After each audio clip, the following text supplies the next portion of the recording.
Decía que el domingo pasado comenzamos con el primer yo soy, ya que hemos elegido, de Jesús. Yo soy la puerta. Juan 10:9, yo soy la puerta, el que por mí entrare será salvo, y entrará y saldrá y hallará pasto. Así dice el versículo de Juan 10:9. Y comenzamos con una primera parte donde vimos el contexto en el cual el Señor hace esa aseveración, el contexto, un contexto de guerra espiritual, porque está en conflicto, incluso esto viene de Juan capítulo 5, ya con los escribas y fariseos, con la religión de la época. Ya vimos el portentoso milagro en Juan capítulo 9 del ciego de nacimiento, y todo esto va arrastrando a que él comienza con la temática yo soy la puerta, ¿ya? Y hace la invitación a entrar por él para ser salvo, para ser salvo. Qué maravilloso, ¿no es verdad? Ahora, luego del contexto vimos también lo que los judíos, porque principalmente el auditorio es de israelitas, pudieron entender. Y yo creo que cada uno de ellos, cuando escuchó de Jesús decir yo soy la puerta, ya se fueron a ese gráfico que Dios ya había dibujado ya en relación a cómo acercarse a Dios, porque cada parte del tabernáculo muestra cómo el hombre puede acercarse a Dios, y todo habla de Jesús. Entonces, la puerta del tabernáculo, los 4 postes, los 4 colores, el significado de todo ello ya lo conversamos. Ese era entonces el contexto en el cual ellos entendieron esta aseveración. Y hoy día ya vamos a ampliar este pensamiento por lo que hemos puesto el significado de esta aseveración. En el Evangelio de Juan, Jesús la proclama, yo soy la puerta, una proclamación, una afirmación que él hace de sí mismo en el Evangelio de Juan. Pero es interesante que el tema se expande hacia otros evangelios, hacia Lucas y hacia Mateo. Y cuando yo veo que una enseñanza en la Biblia está en varias partes, es porque Dios está diciendo, esto es importante, esto es relevante, ¿ya? Así que yo creo que en Lucas y en Mateo se amplía la explicación del significado, yo soy la puerta. Y Dios lo deja plasmado en 3 evangelios porque es un tema importante para todos los hombres. Es un tema vital para el Señor, ¿ok? Para cubrir la necesidad de que cada ser humano tiene. Ya Él se presenta como la puerta y sabemos que es la única puerta. Amén. Invita a entrar por Él para ser salvo, ¿ok? Muy bien, entonces vamos a ampliar el significado de esta aseveración de Cristo de Juan en Lucas capítulo 13. Así que les invito a abrir la Biblia en el Evangelio de Lucas ahora. Y en el capítulo 13, ¿les parece? Abran por favor ahí el Lucas. Yo también lo estoy buscando. Lucas 13, versículo 22. Ya, Lucas 13, 22 al 30. Dice en Lucas 13, 22, pasaba Jesús por ciudades y aldeas enseñando y encaminándose a Jerusalén. El Señor va caminando por todos estos poblados, pero Lucas dice, el Señor se está encaminando a Jerusalén. ¿A qué se está encaminando el Señor? Se está encaminando en amor a morir en la cruz del Calvario por ti y por mí. Así comienza. Y alguien le hace una pregunta. Señor, ¿son pocos los que se salvan? ¿Qué pregunta? ¿Qué pregunta más profunda? Son pocos los que se salvan, y en consideración a esta pregunta, entonces Jesús responde, ¿ya? Y responde con la aseveración que ya había compartido Juan, yo soy la puerta, el que por mí entrare.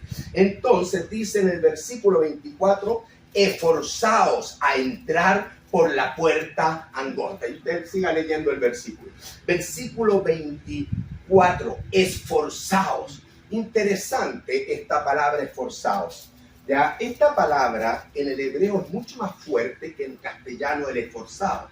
En hebreo la palabra significa, en griego, ya koiné, significa agonizar. viene de agonizar. Por lo tanto, el Señor Jesús, cuando habla de esforzados, está usando una palabra que ilustra a un enfermo que está luchando, agonizante, por mantenerse con vida, porque el tema es de vida o muerte. Es algo muy importante. Entonces, esforzaos, luchen por entrar, como si fueran a morir y están ahí agonizantes y no quieren soltar la vida. Esa es la idea, para no soltar a Dios. Y por eso es que tienen que esforzarse, tienen que luchar ya como esa persona agonizante. Qué triste hoy día pensar que la mayoría de las personas son tan indolentes a esta realidad. Nadie le interesa la palabra de Dios. A muy poca gente le interesa la misma persona del Señor Jesucristo. Viven sus vidas como si Dios no existiera. Y Jesús dice, ustedes están en una situación de riesgo, tan agonizantes, tienen que luchar, tienen que esforzarse por entrar por la puerta, y agrega, fíjense en el versículo, la puerta angosta, ¿ya?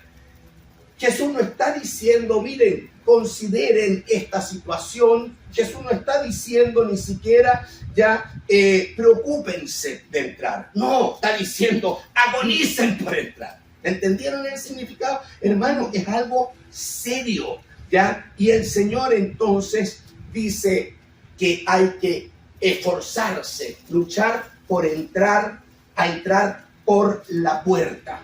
¿Ya? Esa es la invitación que el Señor hace, entrar por la puerta. Y agrega, si usted vio, angosta. ¿Por qué agrega la palabra angosta?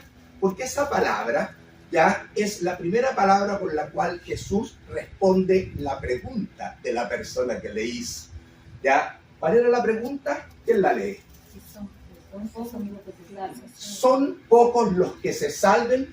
Miren, ustedes esfuércense por entrar por la puerta. Es angosta. Realmente está diciendo sí, son pocos los que se salvan, porque la puerta le da la característica no solamente de ser única como la puerta del tabernáculo, que era una sola. Yo soy la puerta, el que por mí entrare, una sola entrada al Padre, ¿ya? Sino que además es angosta. Es angosta porque va en contra de la naturaleza humana caída. El hombre en su orgullo, en su altivez, él quiere controlar todo, incluso cómo entrar a Dios. Pero el Señor dice, no es así, ¿ya? Es humillándose, arrepintiéndose y cayendo a los pies de Cristo, la única puerta para entrar a la salvación. Así que Dios está hablando aquí básicamente de esta puerta angosta, así que incorpora la respuesta a esa pregunta de aquella persona. Son pocos los que se salvan. ¿Van bien, hermanos? Sí. Vamos entendiendo, está claro. Yo recuerdo cuando jovencito, no diga uno. En Chile no había universidades privadas, solamente había 2 o 3 universidades estatales. Y créanme que había 1 millón de personas, de alumnos jovencitos, con la esperanza de entrar a la universidad. Pero había que luchar.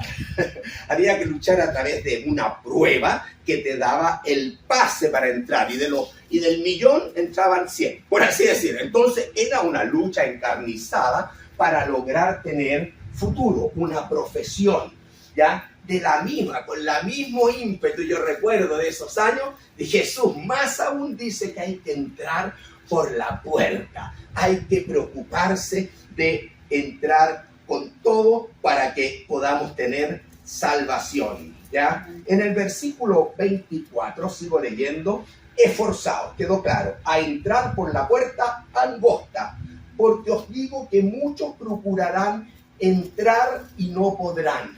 Porque el hombre, como decía, en su naturaleza trata de entrar a su manera. Muchos intentarán, sí, pero al modo de Dios. Incluso en Juan, ¿se acuerdan que decía, yo soy la puerta para que entren al redil de las ovejas, pero el que sube por otra parte, ese es ladrón y salteador? Entonces no va a llegar a encontrar a Dios el que quiere entrar a Dios, buscar a Dios en su propio pensamiento. Y como sabe Dios que nuestra naturaleza caída tiene un vacío, el hombre se vuelca a la religión. Y todos tratan de entrar a Dios por la religiosidad. Este mundo está lleno de religiones, hay más de 5.000 religiones en el mundo. Y uno se pregunta, ¿y qué le ha servido la religión al ser humano? Porque el único que cambia al ser humano desde adentro es el Señor Jesucristo. Jesús vino para una relación conmigo, contigo, no para una religiosidad. De hecho, el problema que está teniendo en el contexto de esta misma aseveración, ¿con quiénes son? Con los religiosos ya de aquella época. Así que la religión, la verdad es que aunque parece enmascarada ya o maquillada como que debiera ser para acercar a Dios, puede llegar a ser el antónimo, todo lo contrario, es decir, una barrera para entrar a Dios, porque hay una sola puerta y el hombre está invitado a entrar por esa puerta, pero el hombre no quiere humillarse y entrar al modo de Dios, quiere ir a Dios a su modo. Y esto es muy antiguo. Ya, de hecho, el tabernáculo, este gráfico que hizo Dios le dijo a Moisés, tienen que hacerlo según el modelo que yo les mostraré.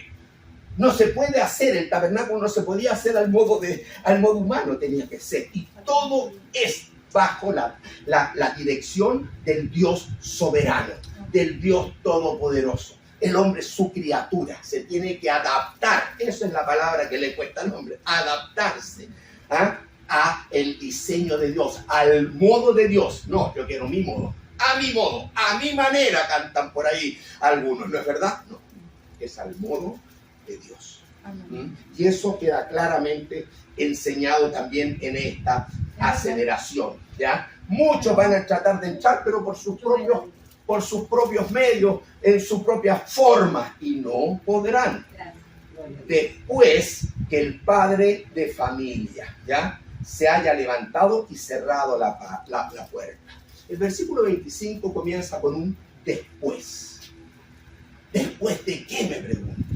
Y la respuesta es que Jesús, después de hacer la invitación, entrar, esfuércense por entrar por la puerta, dice, porque después viene un tiempo en que ya va a estar cerrada la puerta. Se refiere a que estamos en el tiempo de la gracia, donde todos libremente pueden entrar al Señor Jesucristo para ser salvos, ¿ya? Pero sabemos que estamos en los postreros días, que Cristo viene pronto, y cuando Cristo vuelve y regrese, la puerta se cerrará y no seguirá este mundo en el tiempo de la gracia, sino que comenzará el tiempo del juicio de Dios a un mundo incrédulo.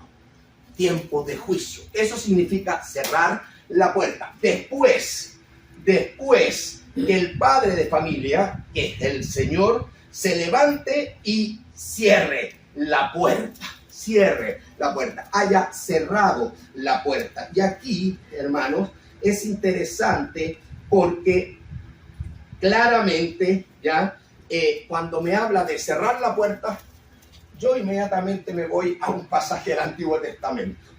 Ya, Dios está diciendo, el tiempo de la gracia va a cerrar un día y va a comenzar un tiempo de juicio. Y yo le he dejado ilustración de esto, porque cuando creé a Adán y Eva, toda la descendencia de Adán y de Eva, toda esa humanidad se corrompió. Y yo vine, les advertí que vendría en juicio en un diluvio. Y vine, y Noé estuvo como 120 años construyendo esa arca y anunciando, proclamando el mensaje. Vengan, entren al arca, porque viene el juicio de Dios. ¿Cuántos entraron? Son muchos los que se salvan. 8 personas. 8, solo la familia. Y todo el resto fue aniquilado. Esa historia usted la empieza a leer en Génesis capítulo 6. Vamos a Génesis rápidamente para que usted vea un modelo de juicio después de esto. Acuérdese que hay un después del tiempo de la gracia. Dice en Génesis 6:5, y vio Jehová que la maldad de los hombres era mucha en la tierra y que todo designio de los pensamientos del corazón de ellos era de continuo solamente el mal. Y usted sigue leyendo y se va a dar cuenta que se corrompió la tierra, que no había, como dice Romano, no hay justo ni a un uno, todos estaban extraviados de Dios. Y Dios entonces le dice, Noé, haz un arca. Y el arca también fue hecho en el modelo de Dios. ¿Está claro? ¿Ya? Y después le dice, mira, anda seleccionando ya macho y hembra en todas las especies y que entren, ¿ya? Que entren. Y en el mismo capítulo de Génesis, capítulo 6, pero ya avanzando al capítulo 7, ¿ya? ¿Qué se lee? Se lee que Moisés, ¿ya? Mire, el versículo 22 del 6 dice, y lo hizo así Noé, hizo conforme a todo lo que Dios le mandó. ¿Se dan cuenta la obediencia? Hay que obedecer la palabra del Señor, ¿ya? Dijo luego, 7:1, dijo luego Jehová a Noé, entra tú y toda tu casa en el arca, porque a ti he visto justo delante de mí en esta generación. Bueno, la historia siga leyéndola, pero voy a leer el versículo, ¿sí? ¿Una pregunta? Sí, es que, bueno, ustedes saben que yo soy, como siempre digo, novata, que ya no voy a ser novata. Pero yo siempre digo, sí, ¿por qué Dios escogió a un animal de cada especie, o sea, el macho y la hembra? Porque yo soy pro perro, pro animales. Porque, tú sabes la pregunta mía, yo digo que Junior, mi perro, me mira con los ojos del alma. Entonces, pero todo el mundo me dice que los animales no tienen alma. Pero se refiere a que no tienen vida eterna. El animal, a diferencia del ser humano, nosotros morimos, el perro muere. La diferencia es que solo el ser humano tiene la posibilidad, ¿no es verdad? O sea, la posibilidad de ir al cielo, pero también si su elección es negativa, de ir al infierno. Es decir, el espíritu del hombre es eterno. Tiene un cuerpo espiritual. El perrito tiene un cuerpo corporal, tiene sentimientos, tiene emociones, tiene cariño, pero el perrito nace y muere a los 14, 15, los años que Dios haya estipulado. Yo me imagino que, y no hay más. Que los animales tengan un espíritu dentro que les da ese, pero me imagino que sea como el espíritu que Dios les dio y que ya eso, al morir ya ese espíritu. Claro, no sé, es un misterio, pero no creo que tengan alma como los seres humanos. Así es, y Candy sufre de pensar eso. Siempre yo lo veo, mira, Junior es mi protector, ¿ya? Sí. Y él me queda viendo así. No, es un amor, es nuestro hijo, imagínense. Pero hay que enfrentar la realidad de que amamos a las mascotas como nuestros hijos, pero la verdad es que el único ser viviente en el cual Dios sopló aliento de vida y fue un alma viviente con espíritu es el hombre. Si no, también tuviera que redimir a los animales. Claro. Tendría que haber venido un perrito o un animal representativo para redimirlos a ellos, sí. Bueno, pero en el fondo, acá en el arca, que es el tema, en el versículo 16 dice que ya vimos que Noé obedece y vinieron macho y hembra de toda carne, toda especie vinieron, como le había mandado Dios. Y escuche, y Jehová le cerró la puerta. ¿Quién cerró la puerta del arca? ¿Noé? No, Dios. Lo mismo dice el Señor. Es decir, el Dios soberano en su tiempo, conforme a su plena voluntad, Él toma la decisión de hasta qué momento cierra la puerta. ¿Y qué vino? El juicio.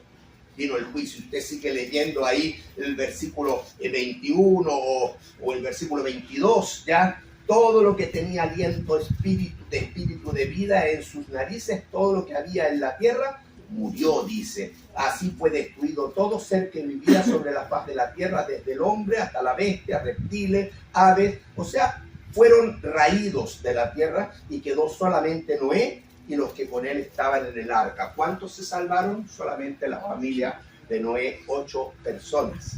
¿Se dan cuenta? Bueno, y lo interesante de esta historia, donde vimos el tema de que es Dios quien cierra la puerta, Jesús dice también, el padre de familia, Dios se va a levantar y cerrada la puerta va a pasar algo, que muchos van a ir a golpear para poder entrar y ya no es el tiempo, ya no hay caso. Dios dice que todo tiene su tiempo bajo el sol. Ahora, este pasaje que también es muy criticado por los críticos, donde dicen, no, yo no creo esa historia de Noé, etcétera, etcétera. Bueno, si no la cree, va a tener problemas con Jesús, porque Jesús sí la cree. Es más, la utiliza. En Lucas, el mismo pasaje de Lucas que estamos en 13, avanza un poquito al 17.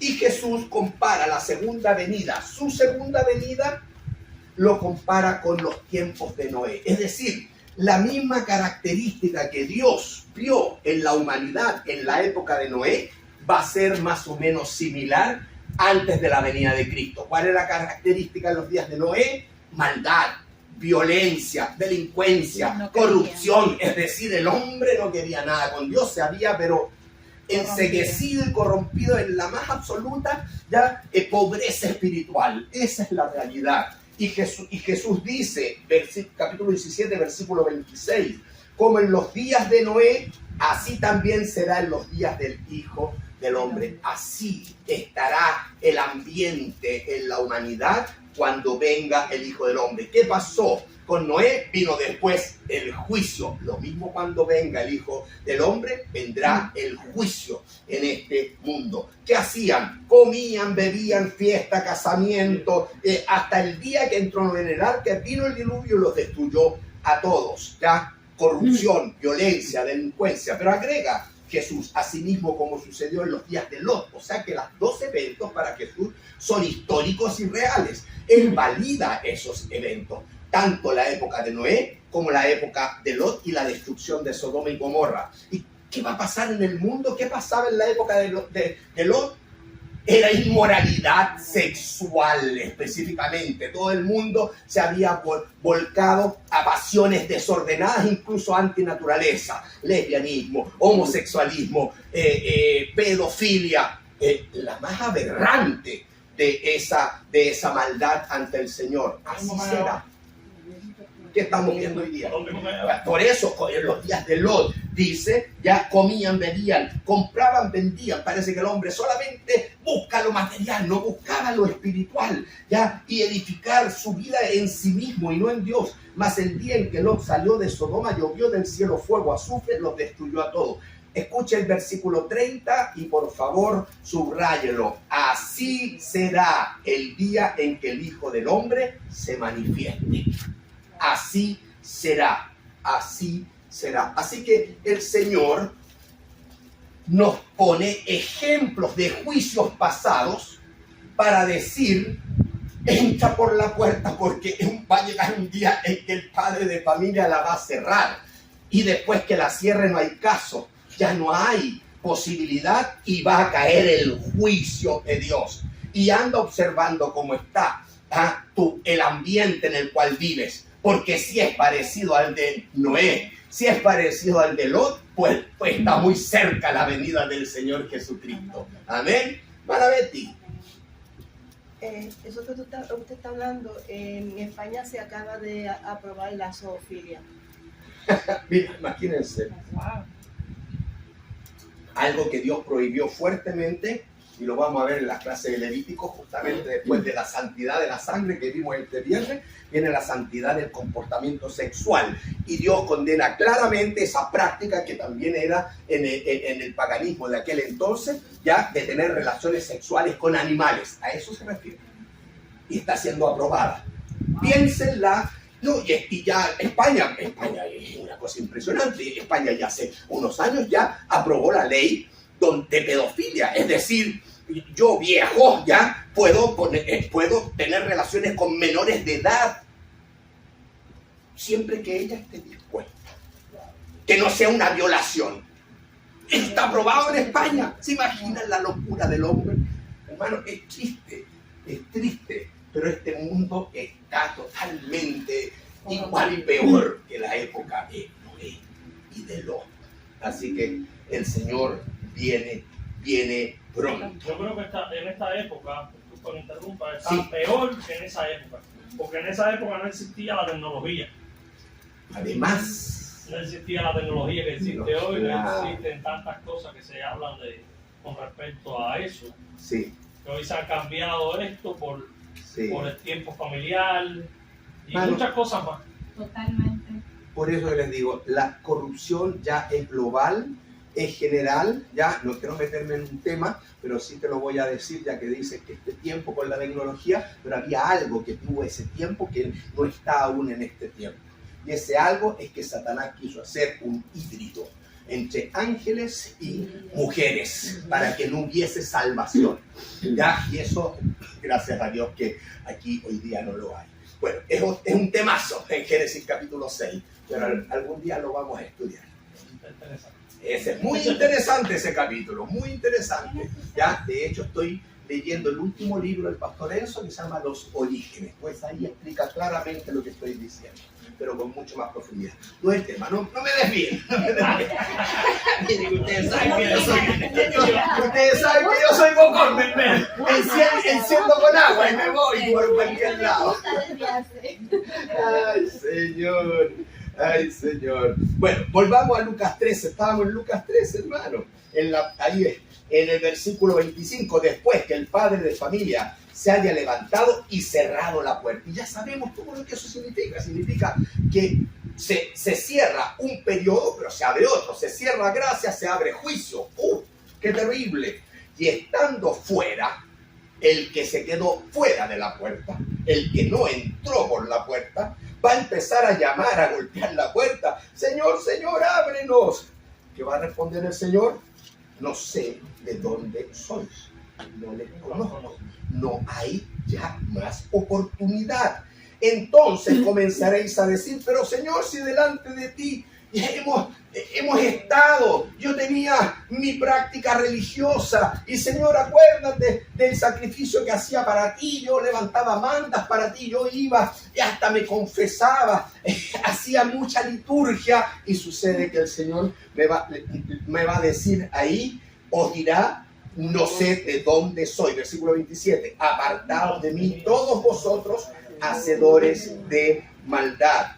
Allí el que se quede fuera va a un lugar que no es el cielo, no es en la presencia del Señor.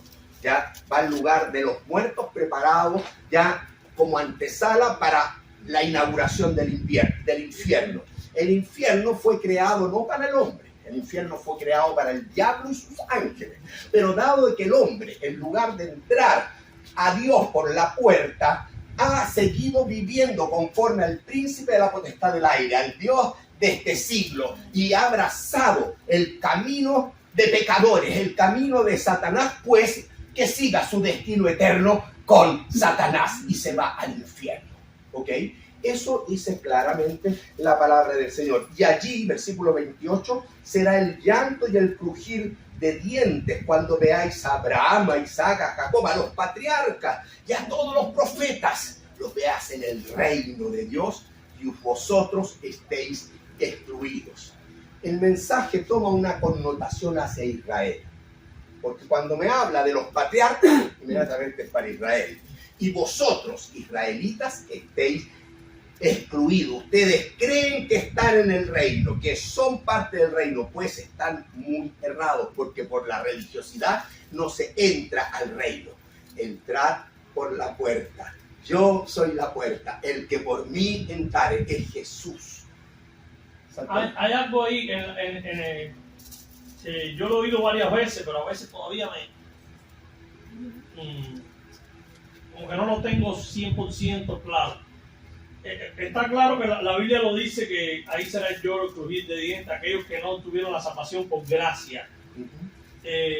Tú dices que esos quedarán en el lugar de la antesala para ir al infierno. Sí. ¿Qué hay de los que tengan, a partir de ese momento se dieron cuenta, tuvieron toda una vida escuchando la palabra de Dios y vivieron vida tibia o doble o lo que sea, y en ese momento realmente dijeron, perdimos nuestro tiempo miserablemente y no buscamos a Dios y estuvimos jugando a ser cristianos y no lo fuimos, y nos arrepentimos de verdad? Por supuesto ya no va a ser por gracia.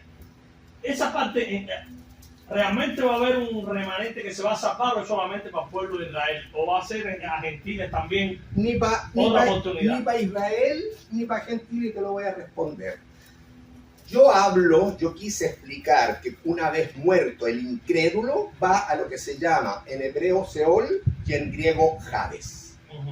Morada de los muertos condenados, lugar ya de inicio de tormento, para que cuando se inaugure el infierno sean trasladados después de la segunda resurrección, ya que es la segunda muerte, Apocalipsis capítulo 20, versículo 15 en adelante, el juicio del gran trono blanco, y no se halló escrito su nombre en el libro de la vida del Cordero, y fue lanzado al lago de fuego, que ya va a estar inaugurado para esa época. Porque estoy en Apocalipsis 20, porque en Apocalipsis 19 el infierno se inaugura con dos personajes, el anticristo y el falso profeta. ¿Ya? ¿Esos son los que murieron antes del rapto? No, eso es después del rapto. O sea, después del rapto, los que mueran, todos van al Hades o al Seol. No, todos desde Génesis Por eso, se van al Hades y Seol si no aceptaron en fe a Dios. o sea, no va a haber posibilidad de salvación después del rapto para nadie. Después del rapto hay posibilidad, sí, a porque los que están hay Eso es lo que no he posibilidad. entendido, pero Porque es como por fuego, ¿no? Es un periodo de juicio, porque Dios aún extiende la gracia. En los 7 años de la gran tribulación aún extiende la gracia. El instrumento que fue arrebatado fue la iglesia, y se fue el que detiene la maldad, que es el Espíritu Santo que mora en nuestros corazones, porque nos vamos a la final trompeta. Perfecto, pero después de que la iglesia se fue arrebatada y el Espíritu Santo fue, ya en este mundo viene un proceso de juicio para Israel y para el cosmos satánico, para todo el mundo que ha seguido a Satanás. Viene un periodo de juicio, 7 años bajo el gobierno del anticristo, ¿ya? Y el falso profeta, ¿está claro? En ese periodo de juicio, ¿sí? ¿Se va a poder salvar una persona? Sí, porque Dios va a levantar un instrumento, ¿ya? Que va a ser sellado, que se llama 144,000 judíos, como también los dos testigos, ¿ya? Que van a ser muertos pero van a resucitar. Pero piensa en 144,000 como misioneros como Pablo, llenos del Espíritu Santo, sellados para que no les haga daño el anticristo, y ellos van a proclamar el mensaje. Así que tanto mucho pueblo de Israel como muchos gentiles, pero bajo otro instrumento, van a llegar a ser salvos, pero a costa de perder la vida. Porque no es gracia. Y van a haber muchos decapitados. O sea, elige, o te corto la cabeza, ya, o si me adoras a mí, va a decir la imagen del anticristo. Si una persona aceptó a Cristo y lo pillaron y está ahí su cabeza, si permanece fiel hasta la muerte y le cortan la cabeza, pero como creyente, él va a resucitar para la gloria de Dios. Pero va a ser a costa de perder la muerte, de perder la vida. ¿Se entiende? Voy a seguir contestando tu pregunta. Santo, yo lo tenía, porque yo sabía que tú lo ibas a preguntar. Entonces, en el versículo, estábamos aquí, hermano, allí será el crujir. Voy a terminar, 28. Estamos hablando de un lugar de tormento y estas personas que creen que estaban listas con Dios, como los fariseos, van a ver que se quedaron fuera, la puerta se cerró, y van a mirar y van a ver a los patriarcas, van a ver a los profetas, van a ver a sus coterráneos allá en el reino, y ustedes serán excluidos. Termina el versículo 28. Porque, escucha el 29, muy interesante, cortito. Porque vendrán del oriente, del occidente, del norte, del sur. ¿De dónde vendrán?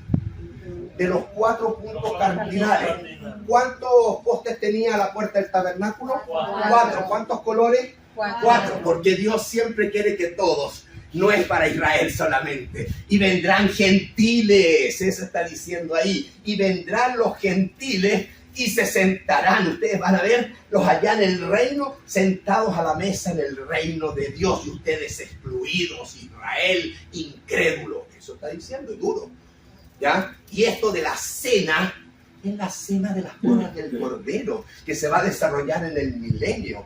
Sí, las bodas del Cordero es un evento celestial. La iglesia se casa con el esposo, ¿correcto? Pero cuando el esposo viene a esta tierra a instaurar su reino con la iglesia, hay muchos invitados a la cena. Y esa cena es una época de fiesta, de gloria, donde Cristo reina con todos aquellos que le aceptan. ¿Se dan cuenta? Y es un tiempo glorioso. Ya incluso la fiesta que se va a celebrar, la única fiesta judía que se va a celebrar en el milenio, es la fiesta de tabernáculos, que es la última fiesta de Israel y es la fiesta de mayor gozo. Porque será un tiempo de gozo. Bueno, no sé, los confundo. Bueno, pero eso es así. Ya, Zacarías capítulo 14, versículo 16. Hermano, además que en el versículo donde dice, aquí será el llanto y subir de Ya. llanto. Cuando veáis a Abraham, a Isaac, a Jacob, Los que los como patriarcas. ellos seguían y le dijeron a Jesús también, Somos hijos de Abraham. con orgullo. Entonces ellos lo van a ver, pero no van a hacer nada. Claro. Quedaron en eso. Se quedaron en su religiosidad y la puerta se cerró. Y acá dice clarito que van a venir los gentiles. Ustedes serán excluidos y les va a arder la rabia, no solo cuando vean a los patriarcas, sino que más encima van a ver a los que ustedes llaman perros, a los gentiles que van a estar disfrutando del reino porque entraron por la puerta. Porque entraron por la puerta. ¿Se dan cuenta? Y por eso dice, he aquí, hay postreros. Ajá. Póngale gentiles. ¿Por qué hay gentiles? Porque ellos no tenían el pacto, no vieron el mar rojo abierto, no vieron el cordero pascual, porque ellos no tenían el testimonio, nunca tuvieron testimonio, como tuvo el privilegio Israel. Entonces hay postreros, los gentiles, que serán primeros, están ahí sentados gozando con el Señor. Y hay primeros ustedes, Israel, pero Israel creyente, que serán postreros. ¿Se dan cuenta? Pero igual van a estar. Bueno, respuesta para Santoyo, avance a Lucas. Estoy en Lucas, ya, sigamos con Lucas capítulo 16. Me hacía una pregunta capciosa Santoyo, porque Santoyo es capcioso, ¿eh? Y en Lucas 16 está la respuesta. Y está la respuesta en una parábola que el Señor Jesús enseña. ¿Ya? De un hombre rico, poderoso, soberbio, ya que disfrutó la vida, y un pobre mendigo llamado Lázaro. Y sucede que murieron. ¿Ya? Y uno se fue al seno de Abraham, era hijo de Abraham, y se fue, era un hijo de fe, y se fue al cielo, por así decirlo, ¿verdad? El otro, sucede que se fue al Hades. Vamos al 16, expliquémoslo un poquito, ¿ya? Ya, 22. Aconteció que murió el mendigo y fue llevado por los ángeles al seno de Abraham. Murió también el rico y fue sepultado. Y en el Hades, donde despertó el hombre rico, en el infierno. En el Hades, en el lugar de los muertos, que dio la inauguración del infierno, allí, ya en sufrimiento, este hombre alzó los ojos ¿hacia dónde? Hacia el cielo, hacia el seno de Abraham. ¿Ya? Alzó sus ojos, ¿ya? Y estando en tormentos, porque comienza un sufrimiento, vio de lejos a Abraham y vio a este humilde mendigo, a Lázaro se llama, en su seno. Entonces él, dando voces, dijo, Padre Abraham. Viene de Lucas 13, Abraham. Acuérdate que ahí estaba el judío aclamando, enorgullecido de Abraham. Padre Abraham, ten misericordia de mí. Sabes que incluso envía a Lázaro porque aquí estoy seco, mi lengua, Señor, se seca, hay mucho calor, que me dé un poquito de agua. Pero en la vida el mendigo estaba queriendo alimentarse hasta de las migajas que caían de la mesa de este rico. Se da vuelta la tortilla, decimos en Chile, no sé si Mira, qué manera. Ok, ya, versículo 26, 25. Pero Abraham le dijo, hijo, acuérdate que recibiste tu bien en tu vida y Lázaro también vale. Pero ahora Lázaro, el pobre, es consolado aquí y tú atormentado. Además de esto, y este es el versículo clave, además de todo esto que estamos conversando, una gran cima está puesta entre nosotros y vosotros, de manera que los que quisieren pasar de aquí a vosotros no pueden, ni de allá pasar acá. ¿Qué dice el Señor? Cuando se cerró la puerta, se cerró y ya no se puede pasar de un lado al otro. Es más, está diciendo entre este hombre que está en el Hades y este otro que se fue al seno de Abraham, hay una cima más grande, más alta y más larga que la muralla china. Hay una separación y nadie puede pasar de aquí para allá ni de allá para acá. Eso está diciendo. Ya la situación está consumada, según el Señor. Hay una cima y nadie puede pasar de un lado para otro. Entonces, cuando él supo esa realidad, estando en el Hades, ¿sabe lo que hace? este hombre rico, al verse ya en perdición y ya derrotado, o sea, se convenció que no hay modo. Hay una cima, no puedes pasar. Ya tuviste tu oportunidad. No entraste por la puerta. Entonces le dijo, te ruego, Abraham, por favor, ayúdame, te ruego. Ya yo me quedo, no, ya entiendo. Mi condenación es eterna. Pero Padre, te ruego, envía a la casa de mi padre, porque tengo 5 hermanos. Hermano, este es un versículo, a mí me conmueve, chiste. ¿Sabe? Porque yo le voy a hacer una pregunta a usted. Esa tenía 5 hermanos. ¿Cuántos hermanos tiene usted que no conocen a Cristo? ¿Cuántos hijos aún no conocen a Cristo? ¿Cuántos en este momento van a sufrir igual como esa persona? ¿Cuántos? ¿Cuántos vecinos? ¿Cuántos familiares?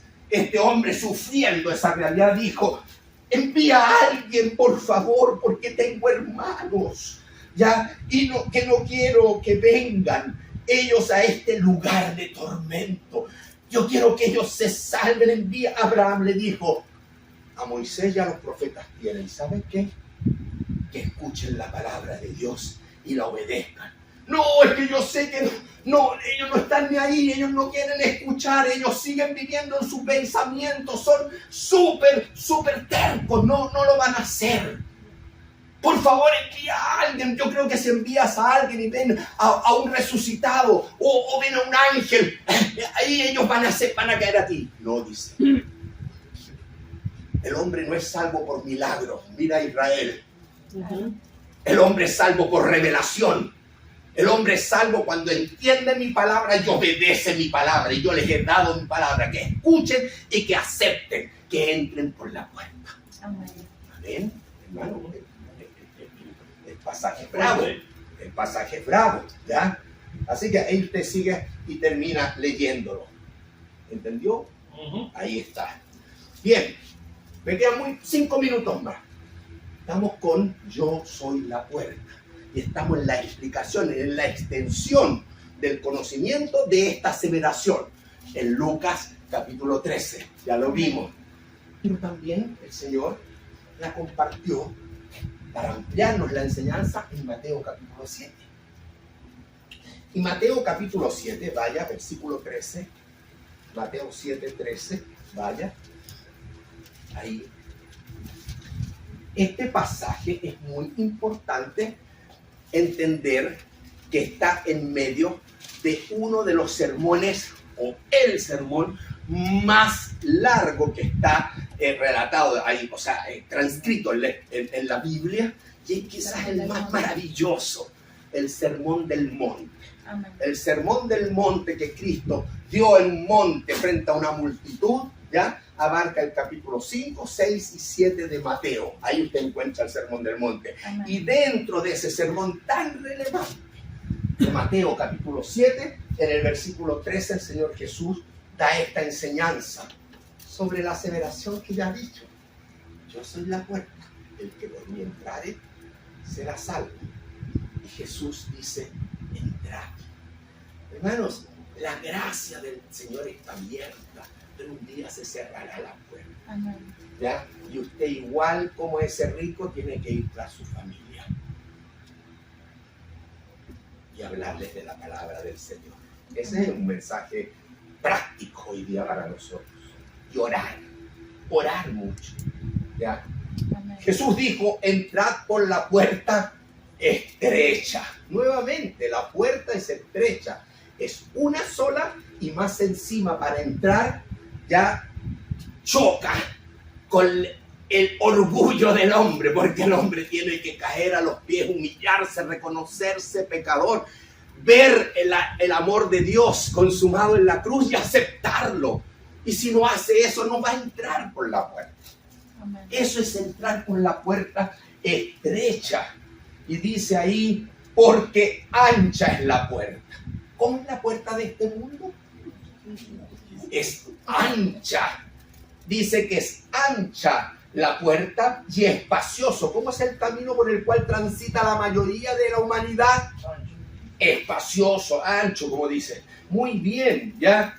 Pero este camino tiene un destino final. Y el destino final de ese camino del mundo sin Dios lleva a la perdición. Pero este camino lleva a la perdición. Y muchos son los que van transitando por él. Y muchos son los que han entrado ya desde el nacimiento. Pero tienen que hacer un cambio en algún momento de su vida y nacer de nuevo. Y eso se hace cuando abrazan a Cristo en fe. Y si no lo hacen, no entran por la fe. Y van a seguir rumbo al destino que ya está trazado para todos aquellos ya que no aceptan a Jesucristo como Salvador y Señor, aquellos que no entran por la puerta. Porque estrecha, dice Jesús, es la puerta. Es una sola y es Él. Yo soy la puerta, el que por mí, subraye por mí. La entrada al Padre es solamente en fe en Él, en la persona y en la obra consumada de Cristo, en amor por ti y por mí. Así que Él dice, porque estrecha es la puerta, versículo 14, y angosto el camino, pero tiene un final.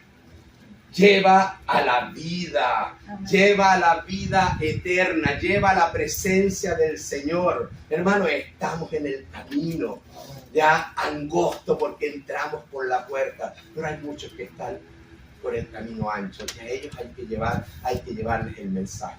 Yo les dije que yo tuve 2 propósitos para entregar este curso. Uno, discipularlos en el sentido de que ustedes al escuchar esto tenga una capacitación para que lo ponga en práctica, comparta estas clases, ¿ya? Hágalo en su lenguaje, a su modo. No es verdad, yo tengo mi modo, usted tendrá otro, no importa, pero el mensaje es el mismo. Compártalo, prepárese y comparta, ¿ya? Pero el segundo propósito es justamente para eso, para evangelizar. Dije, para discipular y evangelizar. Hermano, el próximo domingo, Dios mediante, vamos a tocar otra aseveración de Jesús. ¿Sabe cuál? La que Dios puso en mi corazón.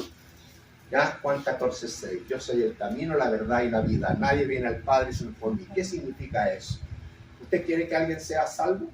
¿Usted quiere que a alguien se le siembre la palabra del Señor? Sea que acá cae a los pies del Señor, o sea que después en el culto, sea que en su casa, no importa, hay que sembrar.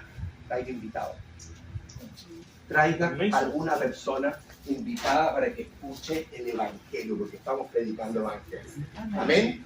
Bien, nos ha dado la hora, vamos a orar, vamos a quedar hasta aquí, ¿ya? Así que ese es el significado de yo soy la puerta.